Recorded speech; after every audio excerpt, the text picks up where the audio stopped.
we actually talking about like finding healing for yourself and not about being the abuser, because they might not acknowledge like that they've abused you in any case. For me, it feels like you're gonna be too hurt, like more hurt if they say, what are you talking about, you know? So so from here we talking about, if you feel as someone who is actually going through what is happening now, like emotional abuse, there are things like love warming. Like, I think we need to take note of that.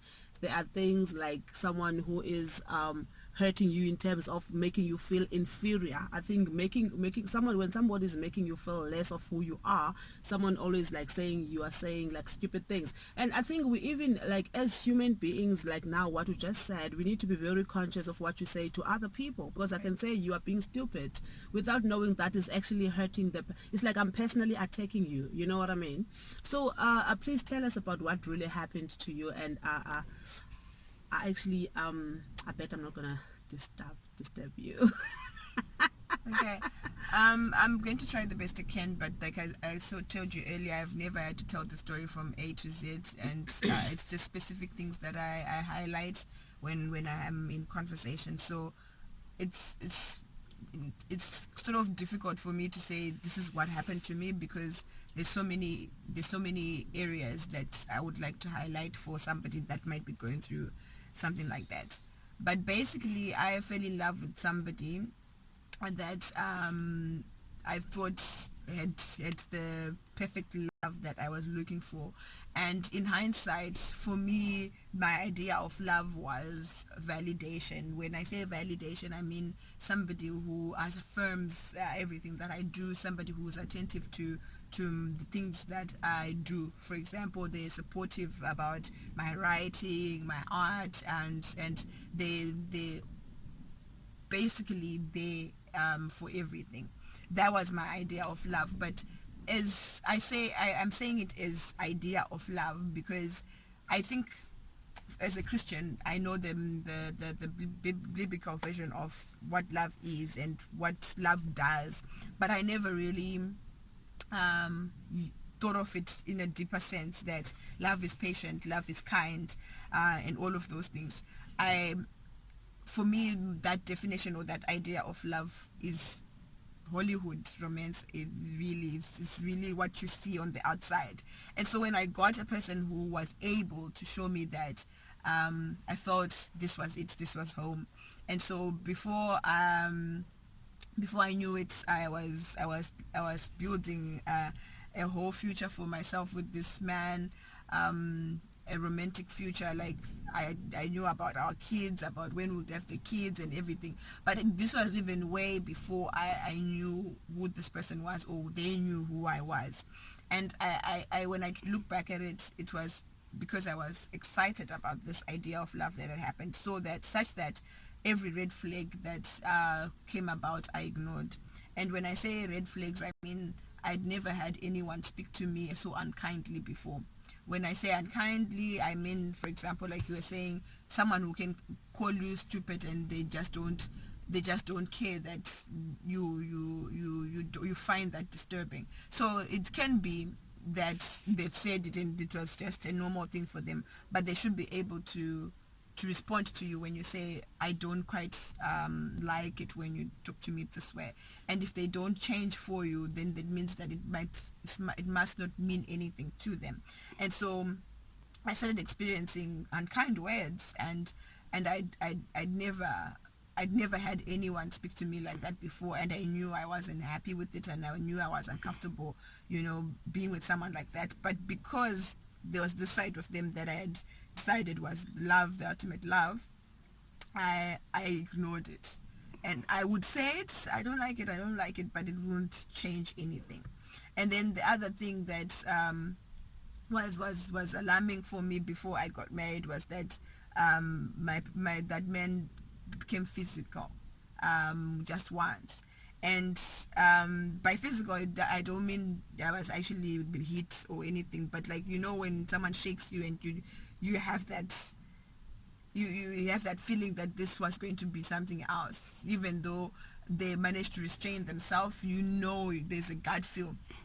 And there was sorry, Angie, there was anger in them when they were like shaking you. There yeah, was so like, so anger is it's all like this other person came out, you know. so I wouldn't say this other person came out Mm-hmm. because I always met that person. That anger just was physical on that particular day, but it Okay. always came when it was verbal So abuse, those right? feelings were expressed before, but in terms of words and everything. But this now it was a bit Yeah, so closer. Yeah. I mentioned that particularly was to just say that even if red flags come in your face, you, because of your idea of love or because of the realities that you'd have built for yourself, you can easily ignore it. But it's not to say that it was something that happened once. Like I admit that angry person, but like this was just a glimpse of how things can get worse, and Yeah. it's a red flag that someone needs, that you'd think someone would pay attention to. And for me it was at that point relevant because I sought counseling. But when I sought counseling at that point, I was not, in hindsight, I really wasn't ready to confront my feelings. I was ready, or I was that kind of person who would prefer being told by somebody else what I should do. So in this case, I wanted the counselor to tell me what I should do. I didn't go there to get understanding of my situation so that I can make the decision myself.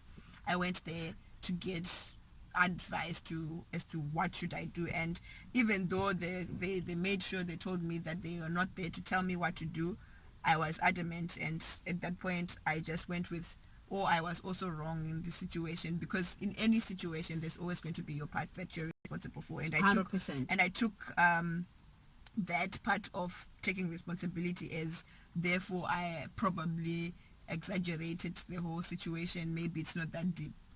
And so when we decided to get married, or when the proposal came, I think that I was caught in the moment, and I didn't probe myself to say, am I really 100% sure that I want to get married? Because I preferred to look on the other side where the things were good. So I got married, and I mean, before a month even after the marriage happened, I remember feeling that I had made a mistake.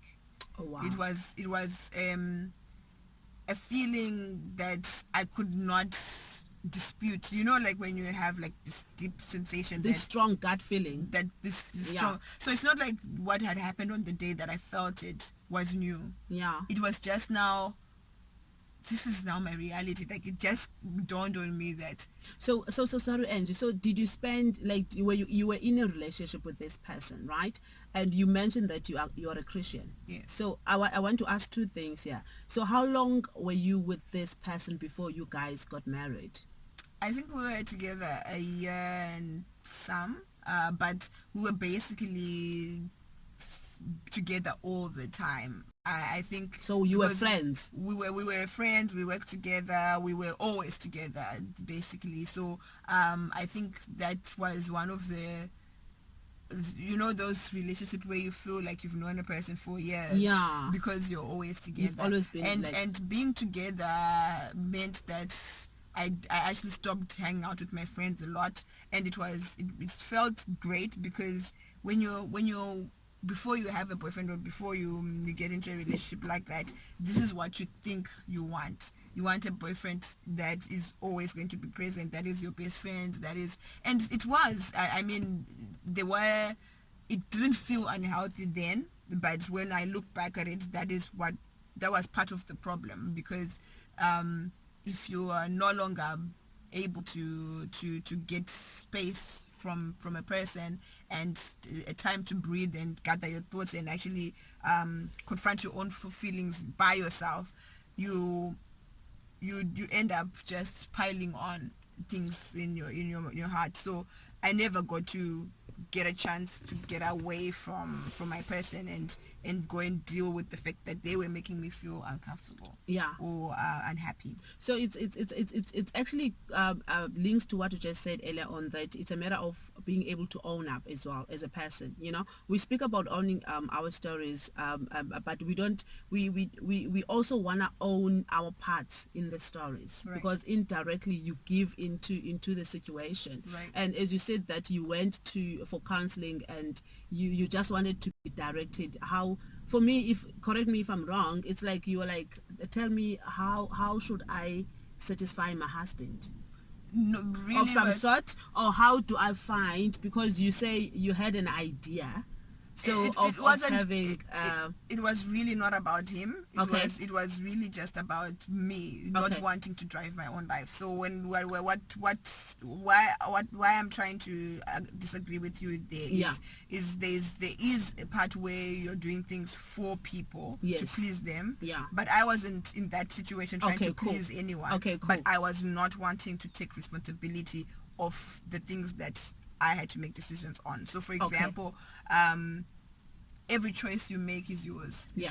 You cannot then go back and say Lindy is the one who made me decide this. Yeah.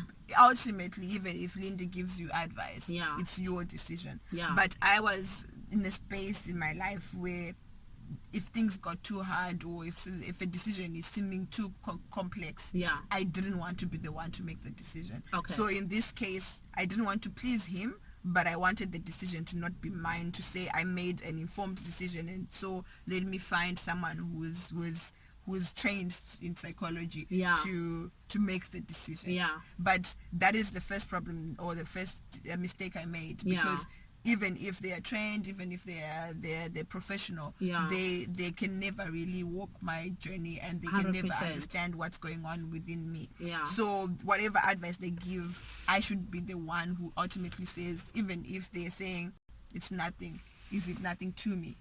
And so here I just went Because with, they are not feeling what you're feeling, you know. exactly. Yeah. And even as I tell the story, like even as I tell the story now to everyone, Yeah. I can never really give you the picture of what I went through. I will try my best, but it can never really come out the same way. Like sometimes before I could tell the story for hours, I remember feeling frustrated with people as I was Yeah. telling them, Yeah. because this is supposed to make you shocked or scared or Yeah. whatever, and I'm Yeah. not seeing it, and I'll get upset, Yeah. because I know what it makes me feel when I'm Yes. thinking about it. But Yeah. when I'm telling it, it's not giving It's you like, those what are you emotions. talking about? Exactly. It comes to what you were saying earlier on, that it's a very complicated situation, you Right. understand, and it's about feeling. Yeah. So it's about someone making you feel very sad, but Yeah. people, they don't see it, because you know why? Because it's on and off. It's like they make you, like, it's like they pump you. It's like a balloon. They Yeah. pump you up, you know, like I'm high up there, and obviously you're gonna show to people around you. Because I'm thinking now, what happened to people, to your community, when you're like, now I'm breaking this? So you got married for a year. Oh.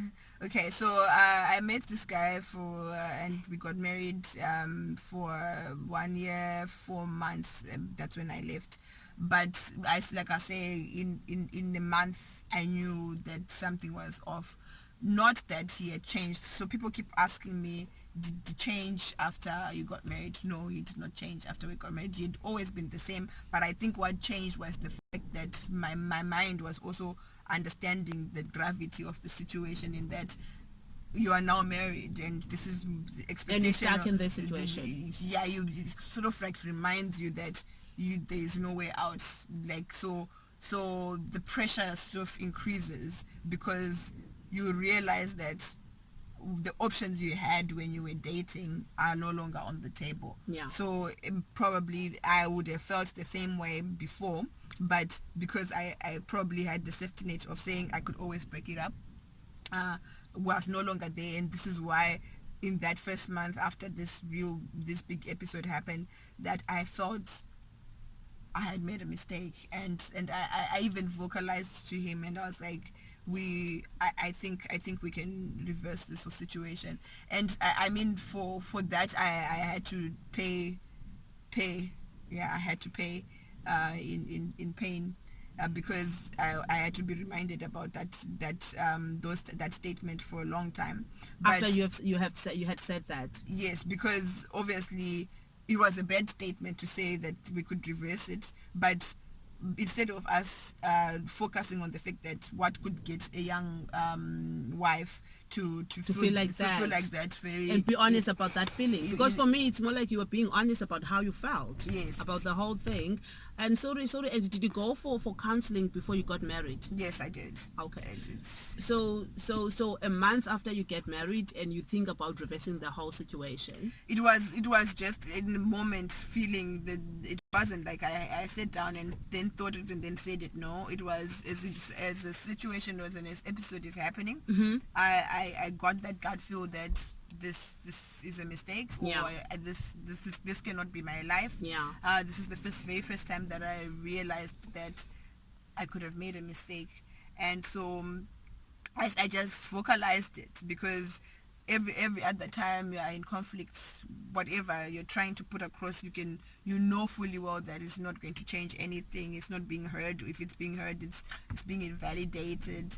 And so this that's the first time that I felt that. But obviously you try to work things out, because you've just gotten married. You hear people saying it's hard, this is how marriage is, and you have to work on it. And I also believed in therapy, so I was going to do that.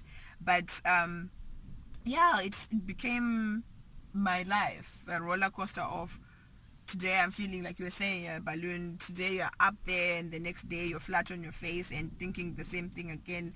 Is this going to be my life? I cannot take it anymore. And one would ask, what specifically was happening? Honestly, if I was to sit down and say what was wrong, I would feel stupid, because it always felt like I was imagining what's having felt pain that I carried every day, because you'd fight in the evening, you know that you went to bed crying, and it's not a secret. But when we wake up the next day, my partner would be like nothing happened, and I'm supposed to just be good morning, happy. And if I'm not, now it's an issue about you're not a morning person, you'd like to drag things along. So I never got any peace or any closure. So that's why I was talking about how closure can be overrated sometimes, because I never got to deal with what happened last night or what happened a few hours ago. So you never communicated as a couple in terms of like, I'm still feeling down because of what had happened last night. So it's not like we didn't communicate. It's because so what I'm trying to explain, There was no solution out of that communication. So what I'm trying to say is the communication is just bad, right? So Okay. The communication will happen, but it doesn't help the person who's being abused. Yeah. Because even if you voice out to say this is what I'm feeling, either you are going to get another bashing or you're going to be ignored. So the communication was ongoing. We're always communicating, but it was always toxic communication. Okay, cool. From that argument or from that discussion, you come out of there feeling invalidated. You come out of there feeling belittled. You come out of there feeling like you're imagining things, or you just come out of there feeling hurt. Yeah. But either way, there's nothing good that's coming out of it, except when they come to you to communicate love bombing, because when they come with the intention of making you come out of your funk, they make you come out of the funk even if you didn't want to. In fact, you do want to, because you just want to numb the pain anyway. Yeah. So yeah, I think that was my daily life routine. It's 1 minute I'm on cloud 9, the next minute I'm crying, and my partner is there looking at me, telling me that if only I changed, things would be okay, or I just need to listen. I'm always doing the same things, so. But why would you like, we're gonna get to the end of your journey. Why would you listen as if you're a child? It's like I was like having a conversation the other day saying, why would marriage be something that we need to persevere? Why would, like, even old people, I always refer to our society, to our elders, they always say you need to persevere, and this perseverance thing, it always speaks to a woman. Right. So what I was saying to my sister, to everyone that I always communicate with, is why must I go into something? It's love, right? Right, right. So when you get like into this marriage thing, it isn't supposed to be like enjoyment. Why must I go there to persevere? Why must I go there as if I'm going to? It's a good So question. I didn't get that answer.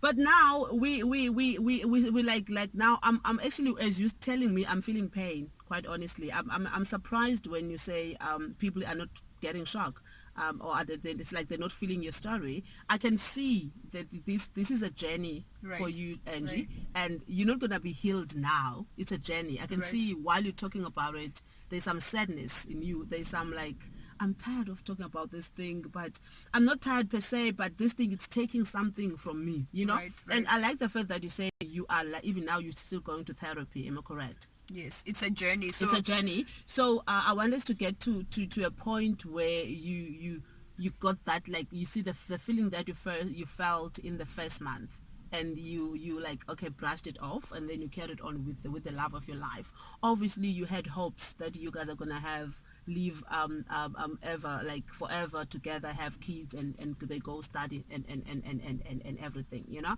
But I want us to get to a point where you got the courage to, like, okay, now flip everything. I'm gonna focus on me. I'm gonna be selfish about anything else, you know what I mean? Because when you get into a marriage and you're a young girl, everybody was happy, right. and I feel like our elders, they need to tell us the truth. Why and what is it that is there that I must persevere? Why must I go there to persevere? I actually don't like that. Right. For me, I feel like these kids, because you had a fairy tale like kind of dream, you Yeah, know. yeah. And obviously you had every right to feel like, I'm gonna be here like forever with this person, and we're gonna make each other happy. Right.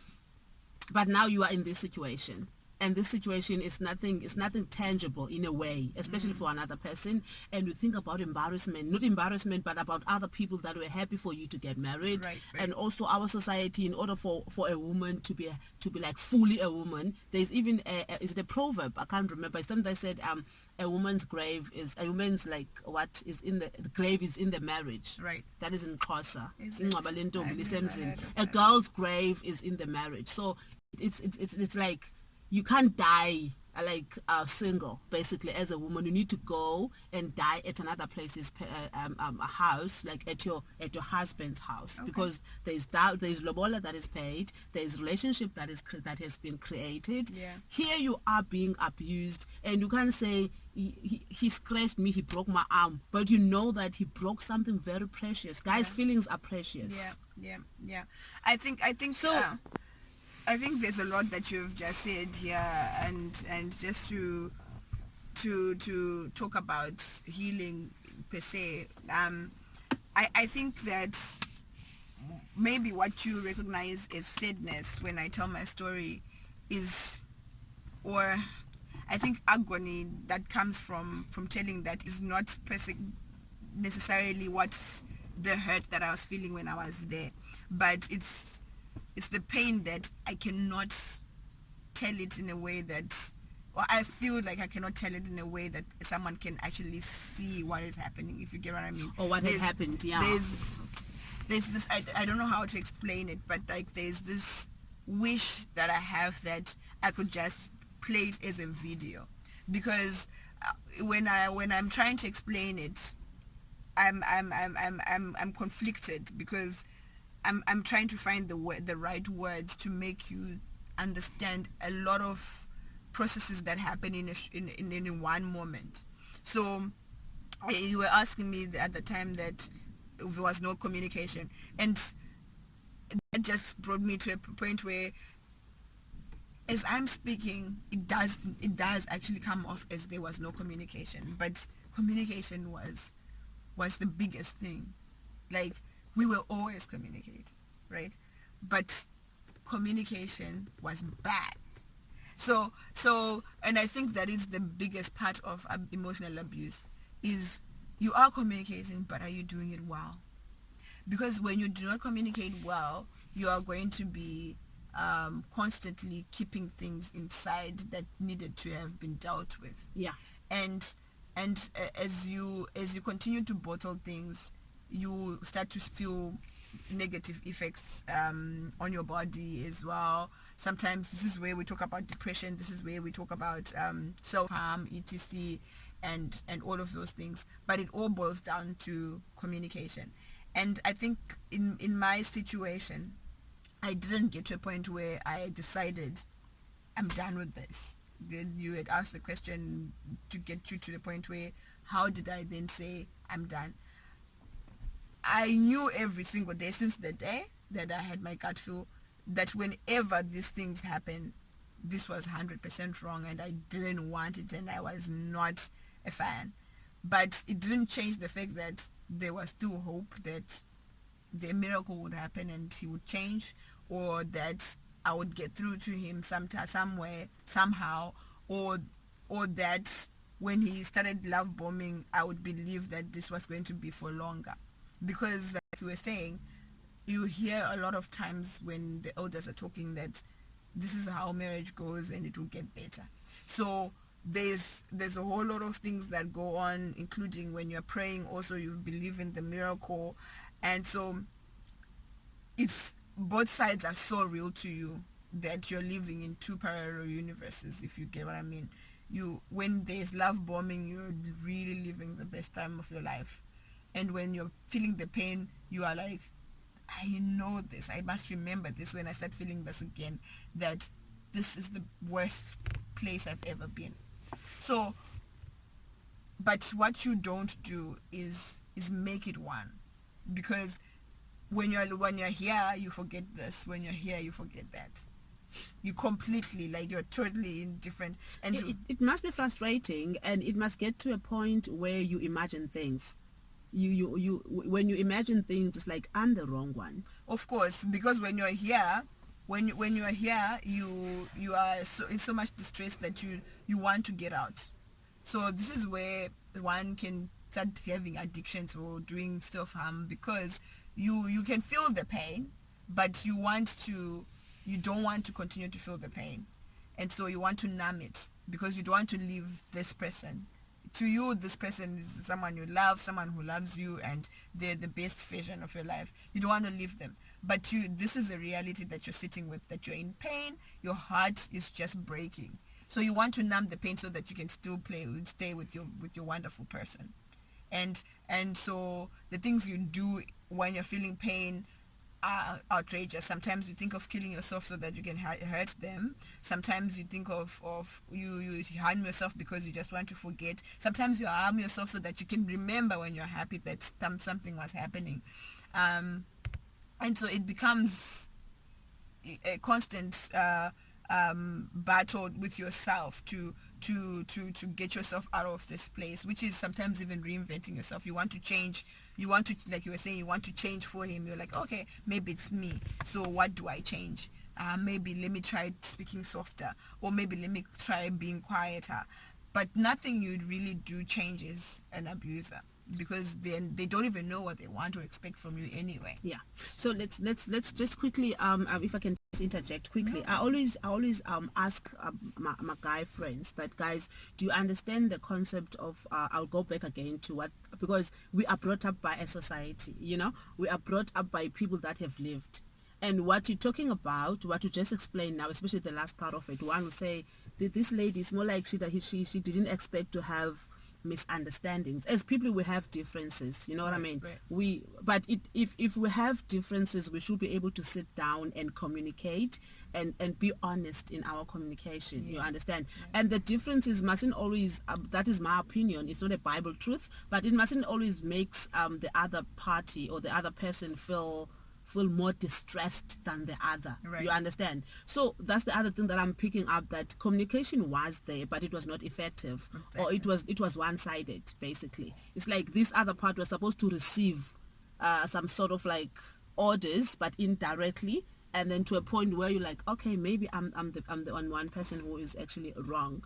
So why I'm talking about this thing about guys, there's something that is always said about them, that men don't cry, right? Right. So I always say to my buddies, like guy buddies, guys, do you understand this term that men don't cry? Because for me, I feel like there's a lot of baggage that guys actually carry as well. Like Right. whether someone had gone through something when they were still younger, and so for me, they don't confront their feelings, because confronting their feelings, it means they are weak, especially our African men, like Okay. people that are African. I'm not sure about, yeah, but mostly African men who go to do this circumcision and whatnot. It's like, for me, they are told things that make them be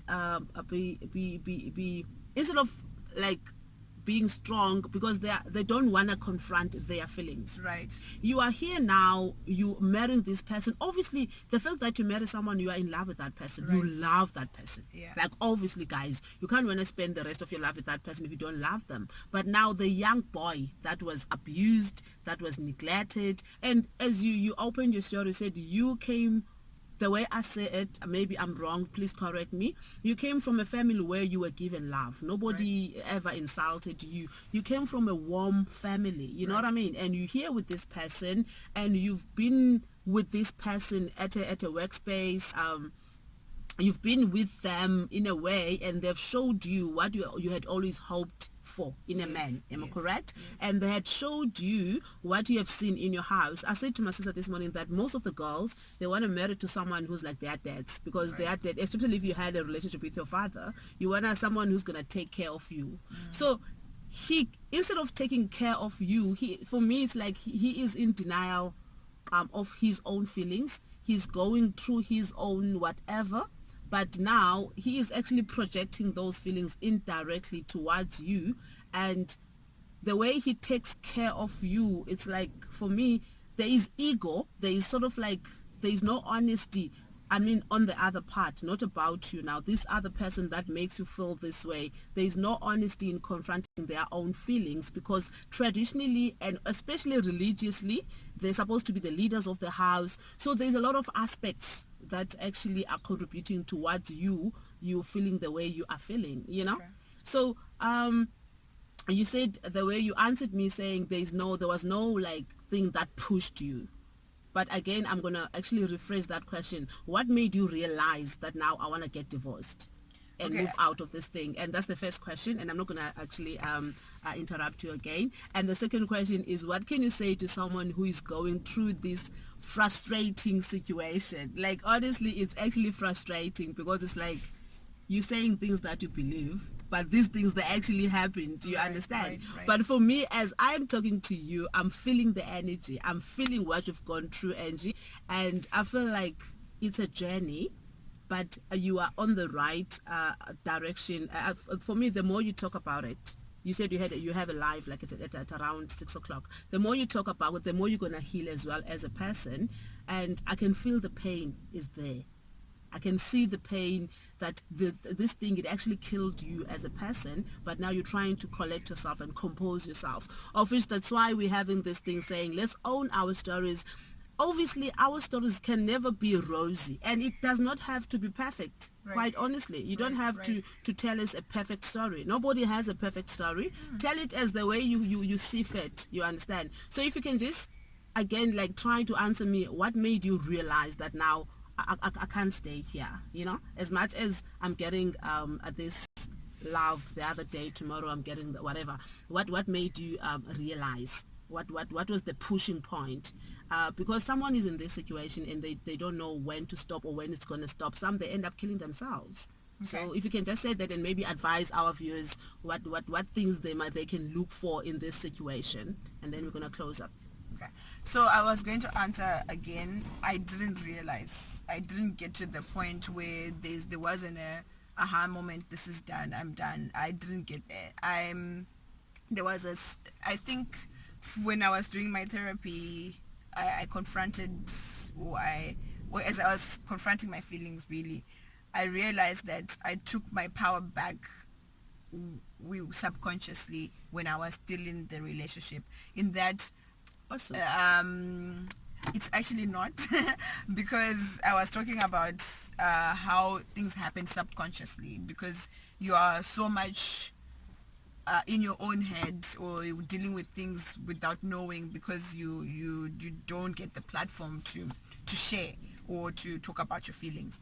So when I say subconsciously, I'm just trying to help somebody know that they're not going to probably have that, oh, I'm done, let me pack my bags. It's not going to happen like that. I wanted to talk about the first month of my marriage where I felt the gut feeling, because I think it all started from there. That gut feeling obviously stayed with me, and each time that I went through pain and pain and pain and it almost exploded, I think I would revert back to that and think, but I could always reverse this, but I could always reverse this. and and because of that, I don't know at what point in that relationship I decided that I needed to find a way to explain it to people outside before I can leave. And I from what I discovered is I needed something that was tangible, right? Like you were saying, and I was struggling to find it because I never got hit. They were never violent with me. But there was one day that the episode that happened, I really believed that there was no way I was wrong. If you get what I mean. When someone gaslights, there is an element of this is believable. Maybe I was wrong. But this particular episode, I looked at it from all the angles and I was like, there's no way that I am wrong about this. And because of that, I didn't then say I want to leave, but I couldn't keep the lid close of all the emotions that were bottled inside for all these years or months. And I think I was not going to have him say anything negative about that situation. So each time he tried to manipulate me to get out of that feeling, I would get hysterical. What I mean by hysterical is just like I'm just all over the place. I just want to break things. I can't keep quiet. I just wanted him to not say anything, right? And hysteria, unfortunately, when it happens, afterwards you feel guilty. You're like, I'm turning out to be like this, my abuser, and I don't want to be. But in the past, when I got hysterical, I would be able to calm down and things went back to normal. But this time around, I would be hysterical. I calm down. He keeps quiet. I say sorry. If he says something else that I feel is abusive or manipulative, I would go back. And this happened for 3 days, I think. And when I realized that my lead was not closing, that's the first time that I shared with my mother. And I didn't share the story, but I just told her that I was hysterical. And being hysterical, there was a lot of undertones there, because you just don't become hysterical when you're like happily married. So when I told her that, that's when she advised me to take some time out, in terms of just go somewhere else, because you're in the same space. And I decided that that's what I needed to do. And when I got separated, that's when I was able to start confronting my feelings and deciding that I wanted a separation, not a divorce. And because I got the separation and started therapy, I then actually got to understand that I wasn't going to be able to go back. So it's I wanted to tell it like that, in that way, because I think a lot of people think there is going to be a big sign, or A big drama. or like you are going to actually just know and just wake up. Yeah. It's not going to work like that. There's going to be, sometimes you might even need to have an exit strategy, because leaving your abuser is not easy. Thank you so much. I was saying, thank you so much, Angie. I'm actually, yeah. So I'm really like honored to have you here at the back of the seat, back seat of the car. Like, we're talking about moving conversations. We're going to talk about these things. Unfortunately, there is no stopping. Yep. There is no stopping. I was saying awesome when you said subconsciously. So you kind of like, for me, it's like, I remember I was gotten into an accident, and I was helped by my subconscious mind in terms of what to do in that space, in that moment. Yeah. So for me, it's like our subconscious mind helps us when we really need to be helped, Yeah. so I was saying awesome because now it feels like subconsciously you were building up, and then you say you couldn't close the lead. That means the love warming that he normally does, it did not work at this time and point. For me, that is the thing that actually you got enough of it all, and not you. It's a very tricky because you in real life you don't want to get out of this, but subconsciously your mind is telling you this is not right for you, so it just got enough, and bam, you spoken to your mother. And the support, I think, is the biggest thing that we need as people Yeah, when we're in yeah. this situation. We are grateful of your mom for saying those words, because for me, you were in this situation and it's like you needed another voice to say just get out of bed. And then when you get out of the situation, you will, the flashbacks, I'm sure they will come back, as you said, that everything came back and like there's no way I'm going back there. Yeah, yeah.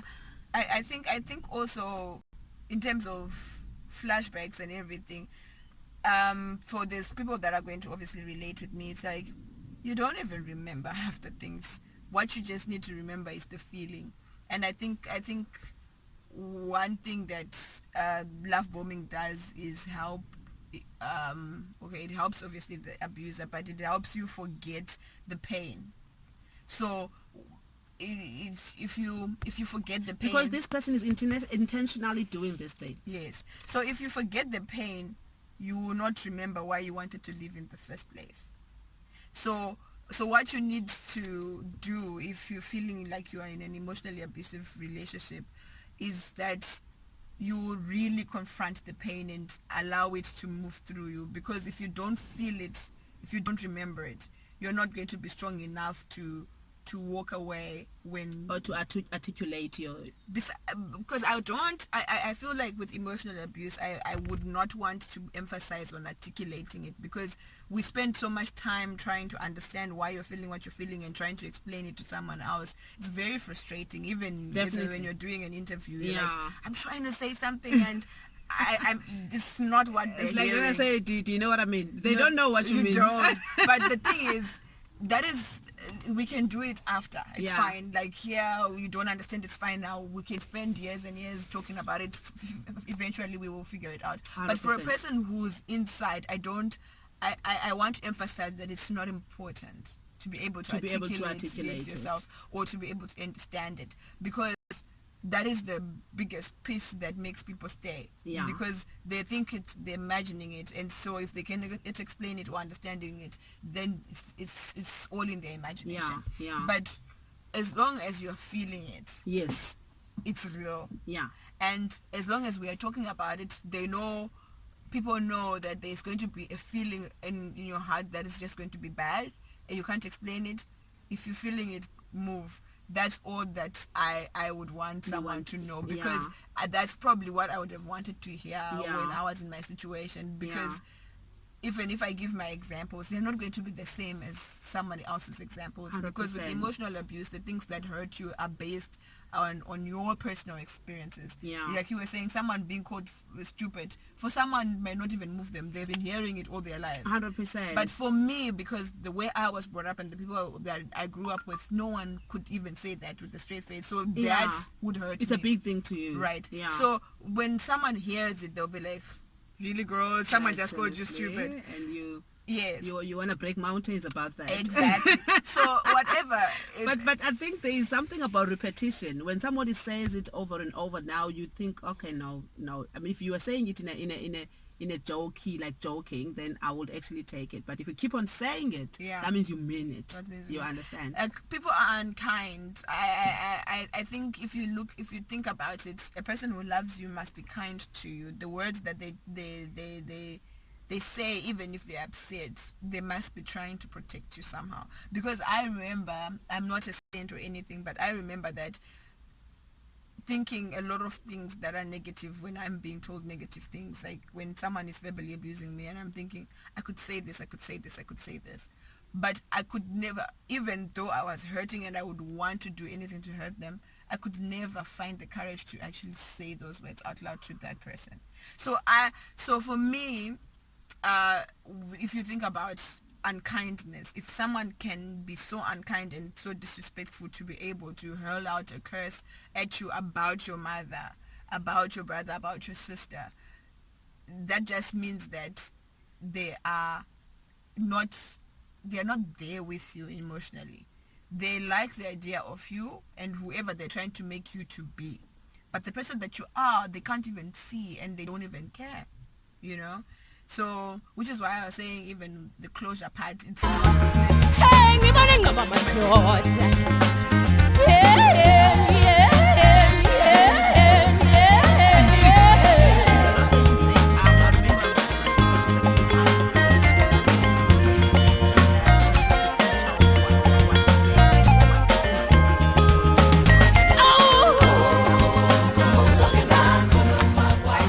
Once it gets to that point of like, it doesn't matter whether you the whole house or the whole stadium is full of roses. I saw someone took their lovers to the stadium and the stadium was full of roses. If that does not satisfy me or does not make me happy, then that's it. You know, it's very interesting, Angie. I'm hoping that we're gonna find time to chat again, whether we chat like in a workshop type of a thing. I feel like we're gonna learn a lot, and also we're going to learn a lot. I've learned a lot from your story about myself as well, because Right. what you give, what you expect to get, you must give as well. And there's one thing that you highlighted, being kind to your lover, because when you are angry, we say all sorts of stuff when we Yeah. are angry, and you can't take back what you've said already, you Right. know.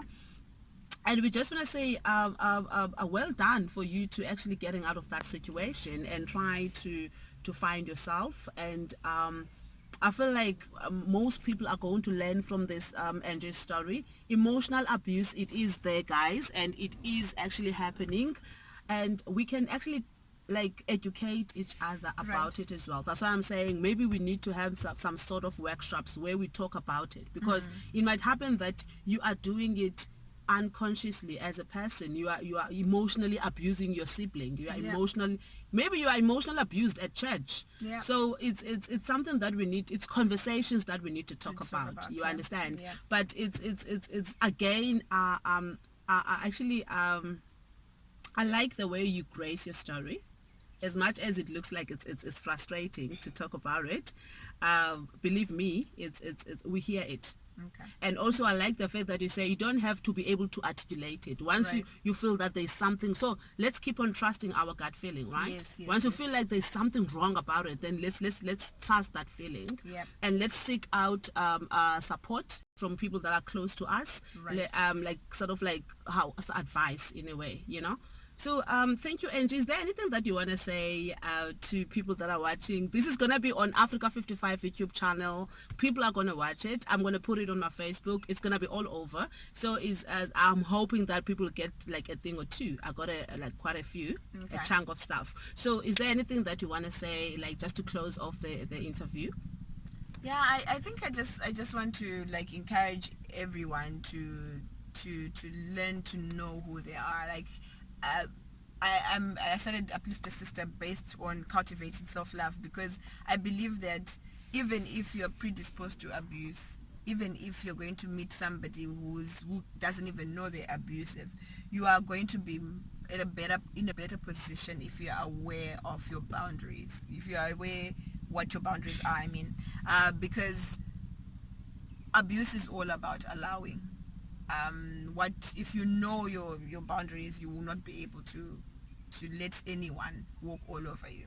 But on the other hand, if you are being abused and you are a victim of abuse, you can only save yourself, because no one can come and give you power. You are already empowered. And I'd just like to say to anyone who's feeling like they don't have any strength anymore to go on, or they have nothing to offer, that love comes from within. You must be able to accept yourself, scars and all, everything that has happened to you in your life, in your past. You must be able to recognize that it was for a reason, and that reason is for you to share, to be a blessing to others, and show how you know, rising from a place of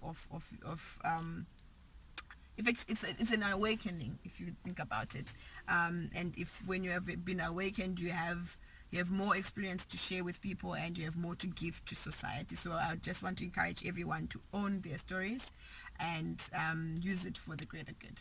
Thank you so much.